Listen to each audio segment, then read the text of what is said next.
ఓం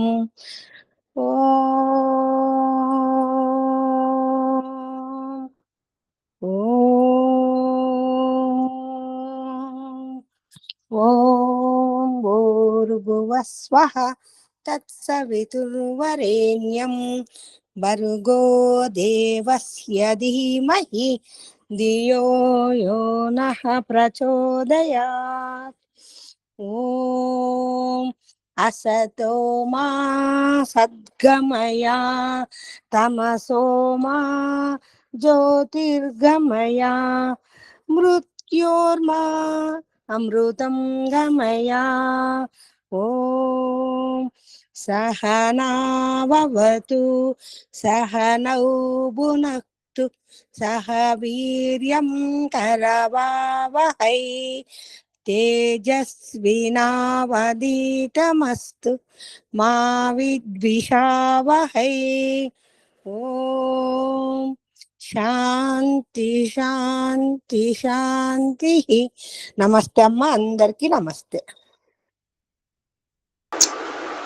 నమస్తే అందరికి. నమస్తే. నమస్తే. మనం తరచూ ప్రశ్నోత్తర శైలిలో బ్రహ్మతత్వాన్ని వింటూ ఉన్నాం. బ్రహ్మని అత్తి అందమా లేదా, బ్రహ్మ అత్తుడా కాదా, జీవాత్మ శరీరములో ఉంటాడు, జీవాత్మునితో బ్రహ్మ కూడా ఉంటాడు. కాబట్టి జీవాత్మకు సుఖ దుఃఖాలు, శరీరంలో ఉన్నటువంటి మార్పులు, బాధలు అన్నీ ఉన్నప్పుడు మరి అతి సామీప్యంలో ఆ బ్రహ్మ కూడా ఉంటాడు కదా.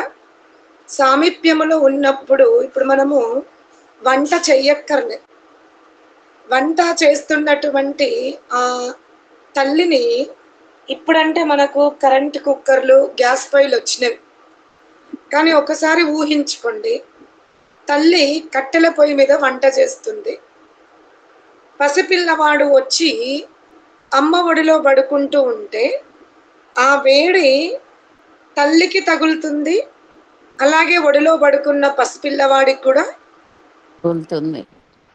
షకేస్తుంది. ఇక్కడ అదే ప్రశ్నిస్తున్నాడు, ఏమని?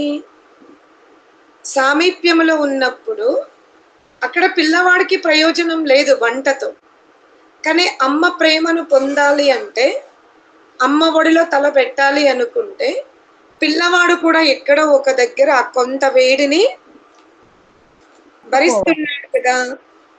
మరి అలాగే జీవుడితో పరమాత్ముడు ఉన్నప్పుడు, జీవుడు నిరంతరం ఈ శరీరములో అనేక సుఖ దుఃఖాలు అనుభవిస్తున్నప్పుడు ఎంతో కొంత పరమాత్ముడు కూడా ప్రభావితుడు కాడా అనేది ఇక్కడ జరుగుతున్నటువంటి ప్రశ్న.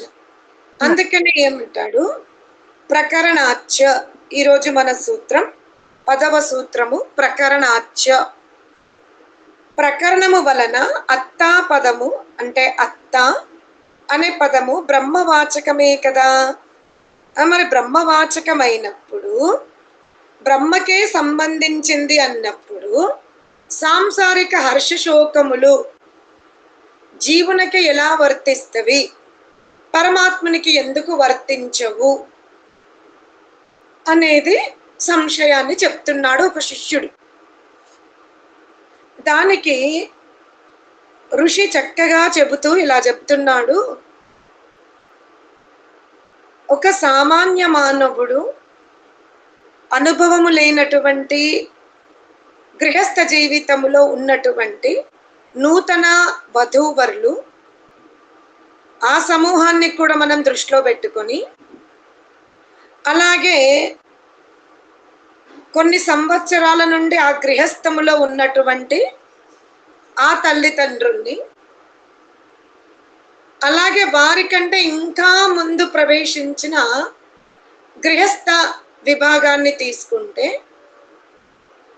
భర్త ఏదో అంటే నూతన వధువుకు ఉన్నంత బాధనే మధ్యస్థ గృహస్థులకి లేదా బాగా వృద్ధులైన గృహస్థులకి వాళ్ళ భర్త కొప్పడితే ఆ బాధలో వ్యత్యాసం ఉందా లేదా సమానముగా ఉందా ముగ్గురు మహిళలకు? వ్యత్యాసం ఉంటది. వ్యత్యాసం వ్యత్యాసం ఉంటది. ఉంది. ఎందుకు వ్యత్యాసం ఉంది? ఆయన తిట్టాడు, భర్తని తిట్టాడు. ఇక్కడ ఈమె భార్య, ఇక్కడ ఈమె భార్య. ఏంటి అంటే వ్యత్యాసం? వాళ్ళకు అలవాటు అయిపోతుంది అన్నట్టు, చాలా పెద్ద వాళ్ళకు. వీళ్ళకి ఇప్పుడే కొత్తగా ప్రవేశమైంది కాబట్టి, నూతన గృహ ప్రవేశంలో వీళ్ళకు అంత తెలియదు కాబట్టి అనేసరికి బాధ అవుతుంది. వాళ్ళకేమో అలవాటు అయిపోతుంది. అంటే దాన్ని బట్టి మనం గ్రాంథిక భాష తీసుకుంటే అది సామర్థ్యము అంటారు కదా. శక్తి పెరిగితే, సామర్థ్యం పెరిగితే, అనుభవం పెరిగితే అంత పెద్ద బాధ ఉండదు. ఉండదని అంటున్నారా? ఒప్పుకుంటున్నారా? పైన పైననా? ఒప్పుకుంటున్నాం. ఒప్పుకుంటున్నారా? ఇక్కడ కూడా జీవుడితో పరమాత్ముడు ఉంటాడు, కానీ జీవేశ్వర్ల సామర్థ్యం చాలా భిన్నముగా ఉంది. అవునా కదా? జీవుడు గుహలోనే ఉన్నాడు, అక్కడ కూడా పరమాత్ముడు ఉన్నాడు. ఆ గుహకు సంబంధించి ఆ గుహానికి నలువైపులా ఏదైనా దుర్ఘటన జరిగితే హాయ్ హాయ్ అని ఎవరంటారు? ఇప్పుడు జీవుడు ఈ శరీరములో ఉన్నాడు. ఇలా ఉన్నప్పుడు జీవుడు ధ్యానం చేసుకుంటున్న సమయంలో, ఉదాహరణకి మీరు అందులోకి వెళ్ళిపోయి చూడండి. గుహ ఉంది, ఆ గుహ నీటిలో మునిగిపోతుంది. మునిగిపోతున్నా అన్న ఆహాకారము జీవునికి ఉంటుందా, పరమాత్మునికి ఉంటుందా? జీవునికే ఉంటుంది కదా. ఎందుకంటే జీవుడు దీన్ని సొంతం అనుకున్నాడు. జీవుడు ఆ గుహని తన సొంతం అనుకుంటాడు. అనుకొని అది దాని నుంచి విడిపోతుంటే, దూరం అవుతూ ఉంటే బాధ పడుతూ ఉంటాడు. పరమాత్మునికి అది గుహ స్థిరముగా ఉన్న బాధ లేదు. ఆ గుహ విడిపోయినా, విచ్చికపోయినా, కూలిపోయినా, కొట్టుకుపోయినా బాధ ఉండదు. మీరు ఉదాహరణకి చూసుకోండి, మనము అప్పుడప్పుడు చావు శబ్దాలు వింటూ ఉంటాం. ఇంటి ముందు నుంచే శవయాత్ర వెళ్తుంది. వీలైతే కిటికీ నుండి చూస్తామా, ఎవరో చనిపోయినట్టున్నారు అనుకుంటాం. అదే మీతో ప్రతిరోజు మాట్లాడుతూ, ప్రతిరోజు మీతో సత్సంబంధం పెట్టుకున్న వాళ్ళ ఇంట్లో దుర్ఘటన జరిగింది. ఆ శవయాత్రను చూస్తున్నారు, ఈ శవయాత్రను చూశారు. మీకు ఎక్కడ బాధ ఉంది? ఇద్దరు మీ రక్త సంబంధికులు కాదు. ఇక్కడ బాధ ఉంటది, వాళ్ళతోటి అనుబంధం సంబంధం ఉన్న వారితో బాధ ఉంటది. అక్కడ ఉండదు. మనకు ఎవరితోనైతే దీర్ఘకాల బంధం ఏర్పడిందో వాళ్ళతో మనకు ఒక బంధం ఉంటుంది, స్మృతిలోకి మారింది, సంస్కారంలోకి మారింది. అది ఇప్పుడు ఉండదేమో అన్న బాధ కలుగుతుంది. అంటే రెండు శవయాత్రలే ఉన్నవి. నేను కూడా చాలాసార్లు పౌరోహిత్యం చేస్తూ అంత్యేష్టులు చేయాల్సి వచ్చినప్పుడు, ఒక అంత్యేష్టిని మనం చేస్తూ ఉంటాము వైదిక పద్ధతిలో, పక్కన ఎన్నో అంత్యేష్టులు జరుగుతూ ఉంటాయి. మరి అక్కడ భర్త వియోగం మహిళలు చూస్తారు, మనం ఇక్కడ అంత్యేష్టి చేస్తుంటే వీళ్ళు కూడా కుటుంబ సభ్యులు వియోగం చూస్తున్నారు. కానీ ఇక్కడ అసలు మనం ఆ చితి దగ్గర ఎవరికైతే మనం అధిపతిగా అంటే యజమానిగా వెళ్ళామో వాళ్లకు జరుగుతున్న వాళ్ళ కుటుంబ సభ్యులు రోధిస్తూ ఉంటే ఎక్కడో ఒక దగ్గర మనకు కూడా కాస్త బాధ కలుగుతుంది. మరి అదే సమయంలో శ్మశాన వాటికలో, మీరు హైదరాబాద్లో చేనంబర్ బస్ స్టాప్ అంటారు, అంబర్పేట అని, అక్కడ నిలబడితే కూడా వెనుకకే శ్మశాన వాటిక అలా కుప్పలు ఉంటుంది. నిలబడడానికి కూడా అవకాశం లేనంతగా శవాలు వస్తూ ఉంటాయి, కాలుస్తుంటారు, వెళ్ళిపోతూ ఉంటారు. వాళ్ళంటే మనకు పరిచయం లేదు, ఏమి బాధ ఉండదు. అంటే జీవితంలో కొన్ని దుఃఖములు మమకారం వల్లనే కలుగుతూ ఉన్నాయి. ఉంటాయి. అర్థమైందా? జీవితంలో మనం అనుభవిస్తున్న దుఃఖాలకు అందులో ఎంతో కొంత శాతం మమకారం వల్ల, బంధం వల్ల ఉంది.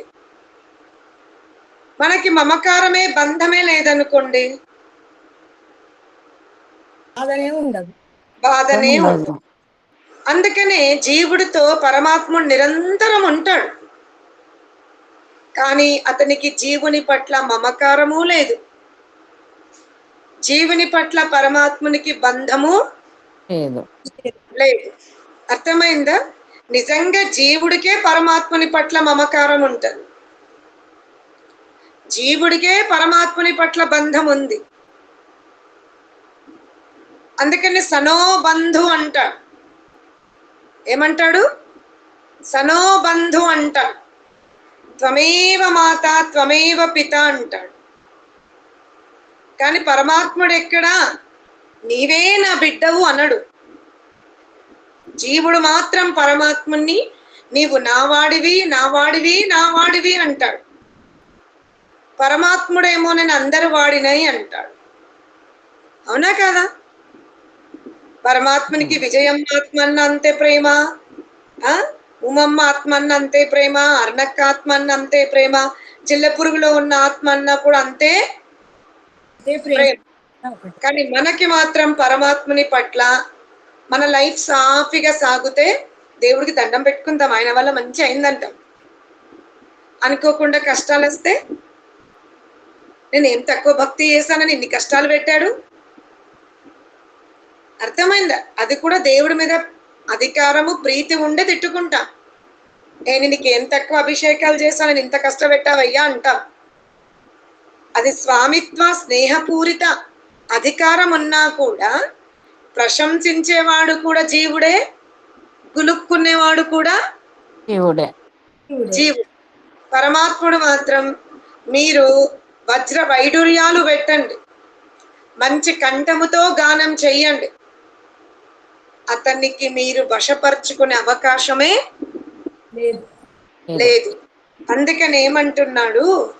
అత్త ఆ బ్రహ్మము ప్రళయ సమయములో సర్వజీవులను తన గర్భమున పెట్టుకుంటున్నప్పటికీ, అలాగే కార్యరూప జగత్తు ఉన్నప్పుడు జీవునితో పాటు అతను కూడా గుహలో ఉన్నప్పటికీ పరమాత్ముడు జీవుని పట్ల రాగముతో ఉండడు. స్నేహం చేస్తాడంటే చేస్తాడు. తనలో ఉన్నటువంటి జ్ఞానాన్ని, ఐశ్వర్యాలను ఎలా ఉపయోగించుకోవాలా అంటే ఎక్స్ప్లెయిన్ చేయమంటే చేస్తాడు, ఉపదేశిస్తాడు, ప్రకాశాన్ని ఇస్తాడు, ఆప్యాయతని ఇస్తాడు, తల్లి ప్రేమనిస్తాడు, తండ్రి ప్రేమనిస్తాడు. కానీ మోహముతో కాదు. మరి ప్రళయములో జీవుడు పరమాత్మునితో ఉన్నప్పటికీ కార్యరూప జగత్తు కాగానే జీవులందరూ కూడా తమ తమ కర్మానుసారంగా శరీరాదుల యందు ప్రవేశిస్తున్నప్పుడు దేవుడేమి ఏడవడు. అదే మన మాతాపితరులు మనం వివాహం చేసుకొని పుట్టినింటికి వెళ్తూ ఉంటే ఎప్పుడు కూడా ఏడవని తండ్రి కూడా బిడ్డ వెళుతూ ఉంటే ఏడుస్తాడు. అర్థమైందా? తల్లి, తండ్రి, నానమ్మలు, పెద్దమ్మలు, చుట్టున్న వాళ్ళు అప్పగింతలు చెప్పేటప్పుడు ఇంకెవరైనా అమ్మలక్కలు ఉంటే వీళ్ళందరూ కూడా ఆడపిల్ల పోతూ ఉంటే ఏడుస్తూ ఉంటారు. మరి పరమాత్మని గర్భములో ప్రళయ సమయములో జీవుడు దీర్ఘకాలము ఉన్నప్పటికీ కూడా కార్యరూప జగత్తు కాగానే జీవులన్నీ తమ తమ శరీరాదుల్లోకి ఎగిరిపోతున్నా కూడా అరే ఇప్పటి వరకు మీరు నాతోనే ఉన్నారు, ఇక ఇప్పుడు మీరు నన్ను వదిలేసి వెళ్ళిపోతారా అన్న మోహం పరమాత్మునికి ఉండదు. అందుకనే అత్త అను బ్రహ్మని తప్పు లేదు, బ్రహ్మ కూడా అత్తనే. కానీ అదే జీవుడికి చూడు 60 ఏండ్ల నుండి ఈ శరీరం ఉందనుకుందా, 60 ఏండ్ల ముందు ఈ కండ్లు లేవు, ఈ రూపము లేదు, ఈ బంధువర్గము లేదు, ఈ వ్రేళ్ళు లేవు. 60 ఏండ్ల క్రితం మనం పుట్టి 60 ఏండ్లే అవుతుంది. ఇప్పుడు షుగర్ వల్లనో బీపీ వల్లనో దేవుడు ఈ వ్రేళ్ళను తొలగిస్తాను అంటాడు. ఏడుస్తామా ఏడవమా? ఏడుస్తాం. ఏడుస్తాం. ఎందుకంటే ఈ వ్రేళ్ళు జడమని తెలిసిన వీటిని మనం ఎంత ప్రేమించామంటే ఇవి లేకపోతే నా జీవితంలో నేను బ్రతకలేను అన్నంత ప్రేమించాం. ఇంకా బతికేం చేయాలి? కాలు పోయినాక, చెయ్యి పోయినాక, చెవులు పోయినాక, నడుము పోయినాక, మెడ పోయినాక, ఆస్తి పోయినాక, అందరు పోయినాక ఇంకా బతికేం చేయాలి అనుకుంటామా? అనుకోమా? అనుకుంటాం. ఎప్పుడు కూడా మనం మన నుంచి ఏదైనా వస్తువు దూరం అయితే ఇక నా బ్రతుకు వ్యర్థం మనము అనుకుంటాం, చుట్టుపక్కల వాళ్ళు కూడా అంతే, ఏ బతికేం చేస్తారు అని. అంటే జీవునకు ఉన్నటువంటి మమకారము, జీవుడు పెంచుకున్నటువంటి పదార్థాల పట్ల ఏదైతే ఆసక్తి ఉందో దానివల్ల జీవునికి దుఃఖం ఉంది, కానీ నిజంగా జీవునికి కూడా దుఃఖమే లేదు. కావున నీవు అడిగిన ప్రశ్నకి సమాధానము, జీవుడు సామర్థ్యం పెంచుకుంటే జీవునకే లేదు బాధ. కహ శోక కహ మోహ ఏకత్వమను పశ్యత. అరే సాధువులని సంతువులని చూడు. బృహదారణ్యక ఉపనిషత్తులో యాజ్ఞవల్కుడు తన ప్రీతితో కూడుకున్న మైత్రేయిని పిలుస్తాడు. పిలిచి అంటాడు, కాత్యాయని మైత్రేయిని పిలిచి ఆ ఇద్దరిని సమానంగా ఇష్టపడ్డప్పటికి కూడా మైత్రేయి యొక్క వ్యవహారము చాలా మృదువుగా కొంచెం తెలివిగా ఉన్నందువలన ఎక్కువ మట్టుకి యాజ్ఞవల్కుడు మైత్రేయితో ఎక్కువ సంభాషణ చేసేవాడు. మరి యాజ్ఞవల్క మహర్షి పెద్ద పెద్ద యాగాలకి బ్రహ్మగా ఉంటాడు. అతని ఆధ్వర్యంలో యజ్ఞయాగాదులు చేయించుకోవాలని ప్రపంచ రాజులందరూ కూడా ఎదురు చూస్తూ ఉంటారు. ఆ యాజ్ఞవల్క మహర్షి యజ్ఞం చేసిన తర్వాత పీతాంబరముతో కూడుకున్న అంటే పట్టు వస్త్రాలు, ముత్యాలు, వజ్రాలు, సువర్ణ కంకణాలు, హారం ఇస్తాడు. అలా యాజ్ఞవల్కి మహర్షి ఇంట్లో ఆశ్రమములో ధనధాన్యములతో, పశు సంపత్తితో, సువర్ణాది కమండలతో, కంకణాలతో ఎన్నో ప్రకోష్టములు నిండిపోయినాయంట. అలా నిండుగా ఉన్నటువంటి ఐశ్వర్యాలతో తులతూగుతున్నాడు. గంగలాగా పొంగిపోతున్నటువంటి సమయంలో కీర్తితో, యశస్సుతో, యజ్ఞ బ్రహ్మగా ఎంతో మంది కోరుకుంటున్నటువంటి అంత ప్రతిష్టాత్మక సమయములో యాజ్ఞవల్కుడు మైత్రేయిని పిలుస్తాడు. హే మైత్రేయి, పక్షపాత రహితంగా మీ ఇరువురి సంపత్తినంతా పంచుకోండి. ఇక నేను బ్రహ్మ ప్రాప్తి కొరకు ముందుకు నడుస్తాను అంటాడు.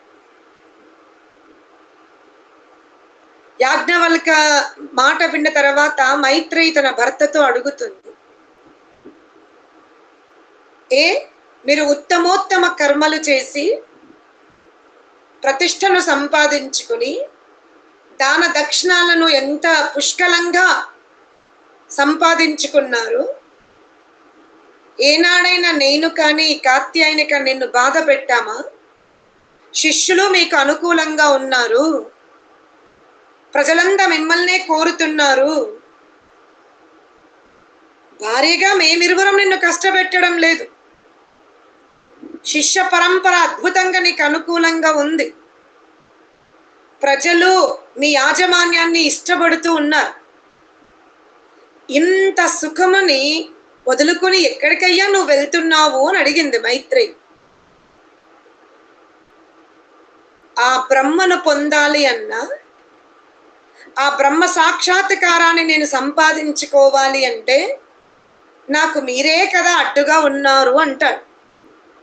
ఈ ప్రతిష్ట, ఈ ప్రజానికం, ఈ శిష్యరికం, ఈ భార్యలు నాకు అడ్డుగా ఉన్నారు, వీళ్ళెవ్వరు నాకు బ్రహ్మ సాక్షాత్కారానికి తోడుగా ఉండలేరు.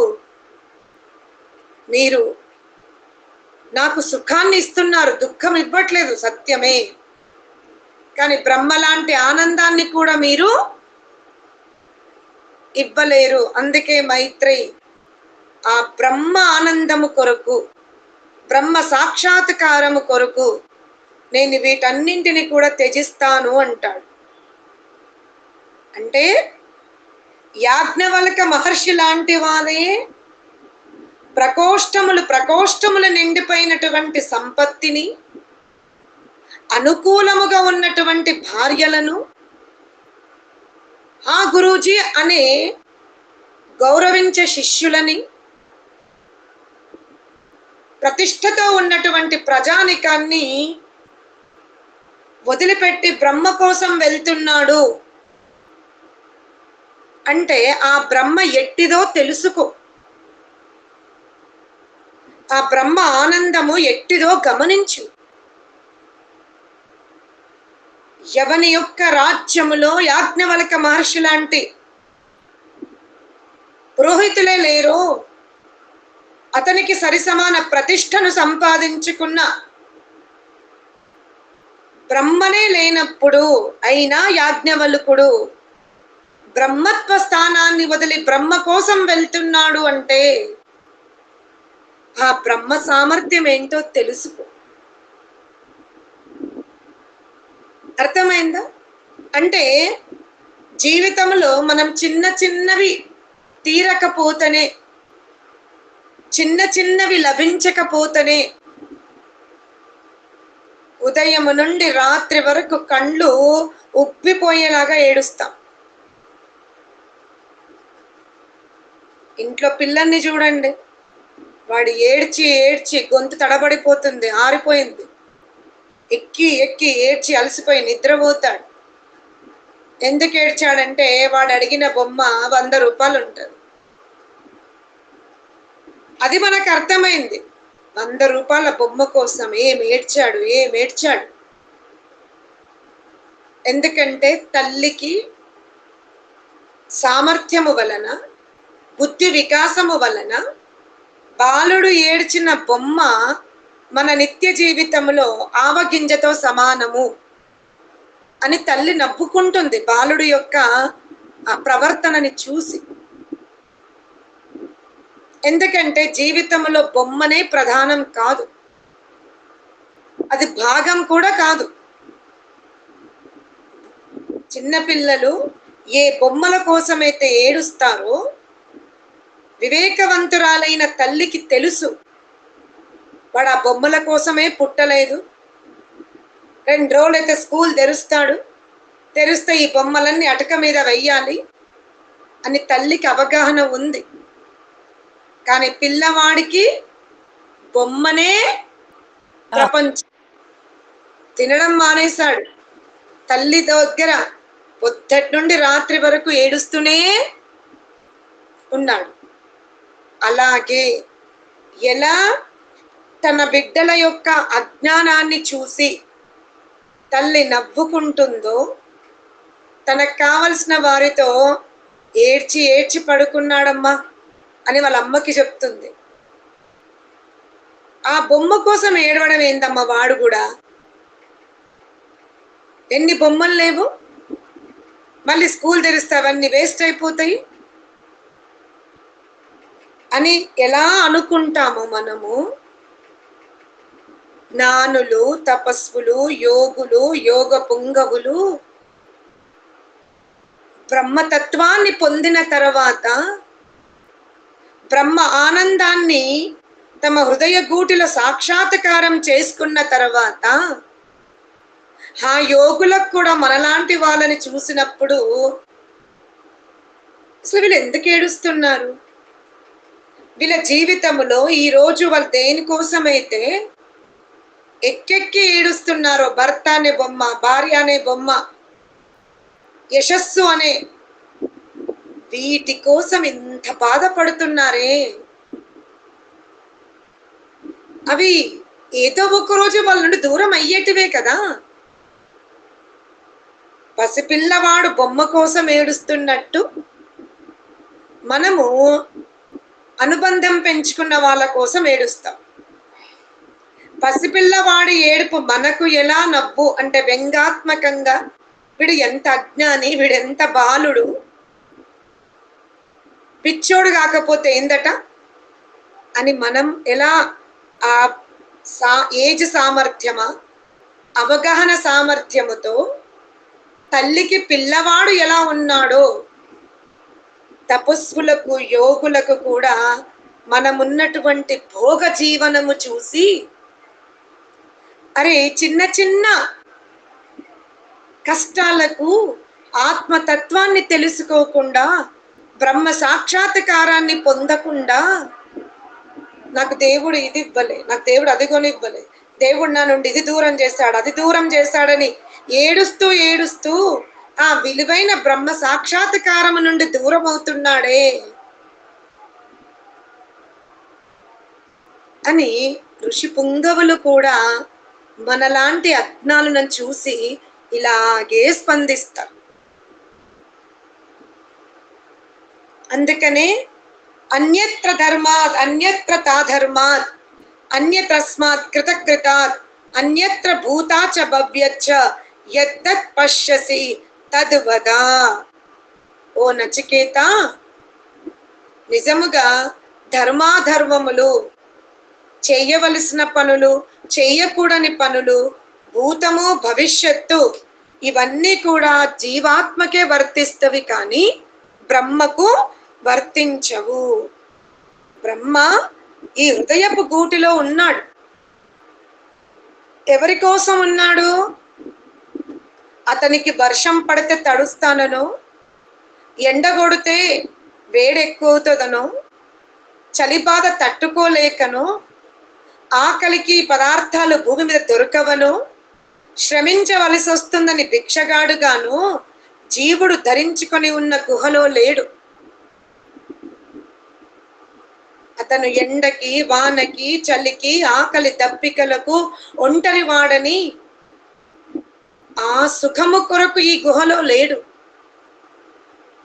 జీవుడికి తన అవసరం ఎప్పుడు వస్తుందో, ఎలా వస్తుందో, ఏ విధంగా వస్తుందో అని అందుబాటులో ఉండడానికే జీవునితో గుహలో ఉన్నాడు. కానీ ఆ గుహ అతనికి సౌకర్యాన్ని ఇస్తుందన్న భ్రాంతితో ఆ గుహలో బ్రహ్మ లేడు. అందుకనే భ్రాంతి జ్ఞానము కానీ, ఆ పదార్థాన్ని ఉపయోగించుకోవడము కానీ, ఆ పదార్థం వల్ల సుఖమును కానీ జీవునకే ఉంది కానీ బ్రహ్మకి లేదు.